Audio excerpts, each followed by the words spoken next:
देखेंगे कक्षा 8 का पहला चैप्टर परिमेय संख्या। तो इसमें देखेंगे कि परिमेय किसे कहा जाता है। तो परिमेय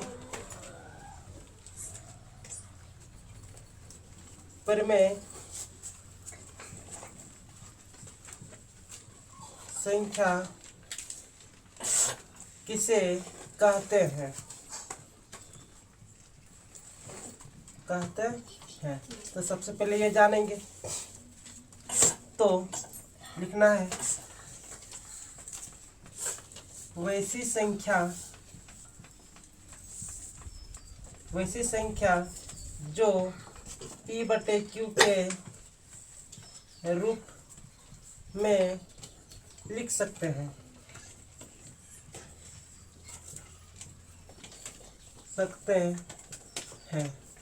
एवं Q का मान 0 नहीं होना चाहिए।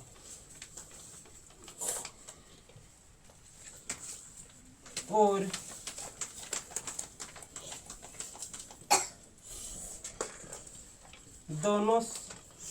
दोनों संख्या का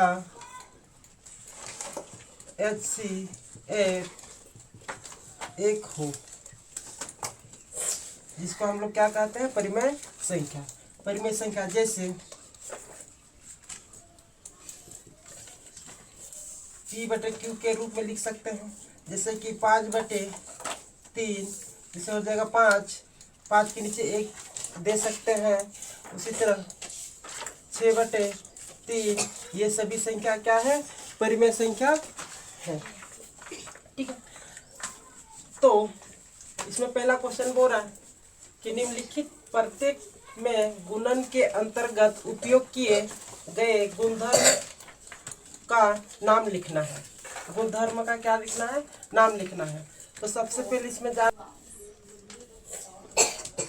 क्रम विनिमय नियम। जैसे दो संख्या लेंगे, पहला संख्या A लिए, दूसरा संख्या B। पहला संख्या क्या लिए, A, दूसरा संख्या B लिए। तो इसके क्रम में हम बदलाव कर देंगे। जैसे B बाद में था तो इसको B को पहले लिख देंगे, A को पीछे लिख देंगे। और इन दोनों का अगर गुना करेंगे तो दोनों का मान बराबर आएगा। जैसे 4 गुना 3 करेंगे और 3 गुना 4 करेंगे तो दोनों 4 तिये 12 होता है, 3 4 12 होता है। तो इस नियम को क्या कहा जाता है, क्रम विनिमय नियम ना। तो क्रम विनिमय नियम, ये पहला नियम हुआ। दूसरा नियम देखेंगे, गुणनात्मक तत्समक नियम।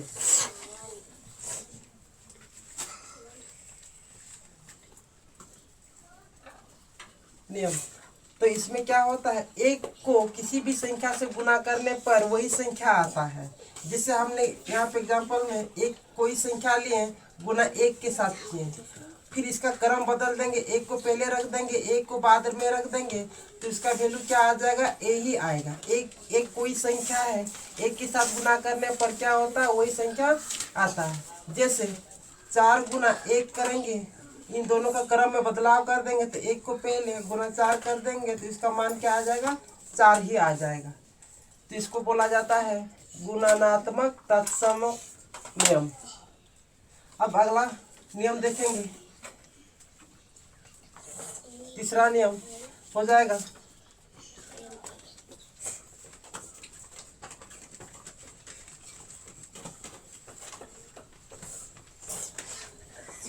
गुणनात्मक प्रतिलोम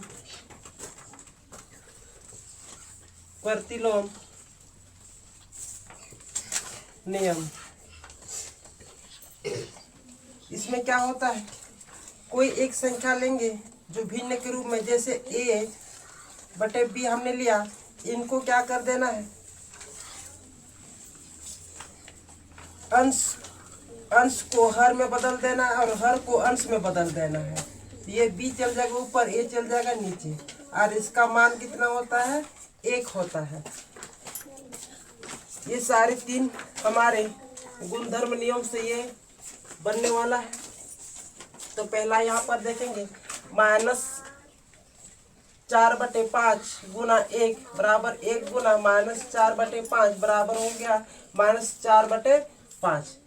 तो ये कौन सा नियम है? देखो 1 है यहाँ पर, तो 1 यहाँ पर था, तो इसको हमने a माना, इसको 1 माने, 1 माने, इसको a माने, बराबर हो जा रहा a। ये कौन सा नियम से हो जाएगा? तो यहाँ पे देख सकते हैं कि गुणनात्मक तत्समक नियम। तो यहाँ पे लिख सकते हैं गुणनात्मक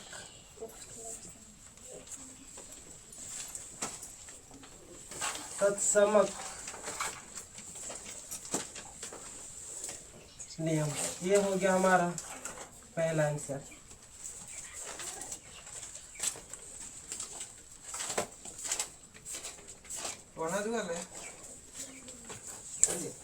ठीक है, अब रोमन 2 देखेंगे, जिसमें दिया हुआ है -13/17 गुना -2/7 बराबर -2/7 गुना -13/7।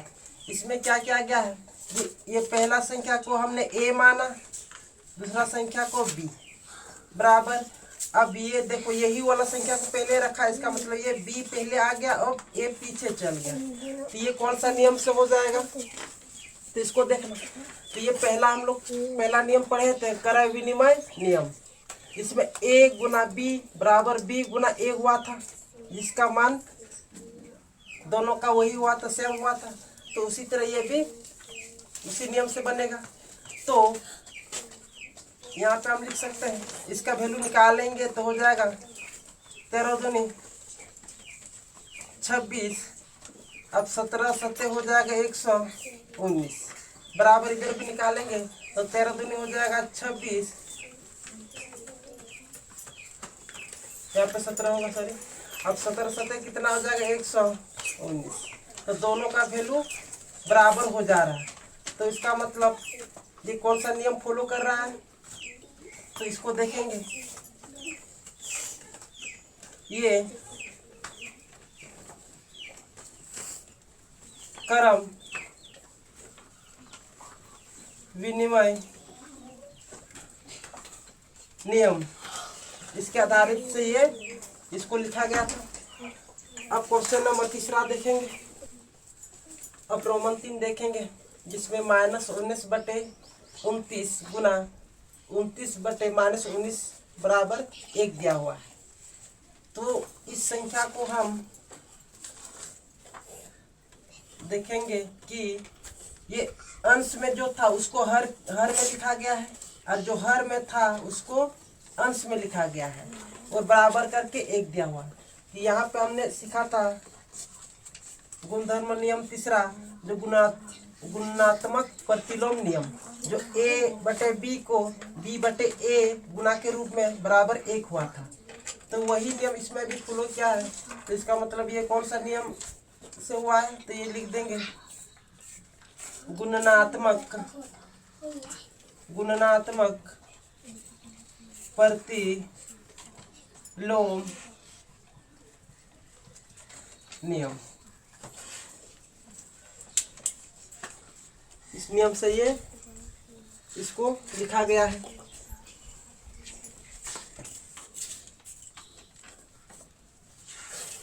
चलो।